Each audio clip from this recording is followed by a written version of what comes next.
രഞ്ജിതയുടെ ഒറ്റയാൾ പരിശ്രമത്തിന് കരുത്തേകി ഒപ്പം നിന്ന കൂട്ടുകാരി ധന്യ ഇപ്പോൾ വിങ്ങിപ്പൊട്ടുകയാണ്. രഞ്ജിത ധന്യയ്ക്കയച്ച അവസാന മെസ്സേജുകളും വിളിച്ചിട്ടെടുക്കാത്ത കോളുകളും കണ്ട് ഹൃദയം പൊട്ടിക്കരയുകയാണ് ധന്യ ഇപ്പോൾ. വ്യാഴാഴ്ച വൈകിട്ട് വീട്ടിൽ നിന്നും ഇറങ്ങവെയാണ് രഞ്ജിത ആദ്യം ധന്യയ്ക്ക് മെസ്സേജ് അയച്ചത്. ഡി ഞാൻ ഇറങ്ങിക്കെട്ടോ എന്നായിരുന്നു ആ സന്ദേശം. പിന്നാലെ ആണോടി ഹാപ്പി ജേർണി എന്ന മറുപടിയും ധന്യ നൽകി. അതിന് നന്ദി പറഞ്ഞ് തൊട്ടടുത്ത മിനിറ്റിൽ തന്നെ രഞ്ജിതയുടെ മറുപടിയും എത്തി. തുടർന്ന് രാത്രിയോടെയാണ് എവിടെയാ എന്ന് ചോദിച്ച് ധന്യ മെസ്സേജ് ഇട്ടത്. എന്നാൽ പിറ്റേ ദിവസം രാവിലെ 7:44 ആയപ്പോഴാണ് കണക്റ്റഡ് ഫ്ലൈറ്റ് ആണ്, അടുത്ത ഫ്ലൈറ്റിന് വേണ്ടി കാത്തിരിക്കുകയാണെന്ന രഞ്ജിതയുടെ മെസ്സേജ് വന്നത്. ഓക്കെ എന്ന് ധന്യ മറുപടിയും നൽകി. പിന്നെ ഉച്ച കഴിഞ്ഞ് 3 മണിയോടെയാണ് ധന്യ വിമാന ദുരന്തത്തിന്റെ വാർത്തകൾ കേട്ടതും നടുക്കുന്ന ദൃശ്യങ്ങൾ കണ്ടതും.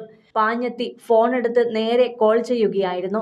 എന്നാൽ ആ കോൾ കണക്റ്റ് ആവുന്നുണ്ടായിരുന്നില്ല.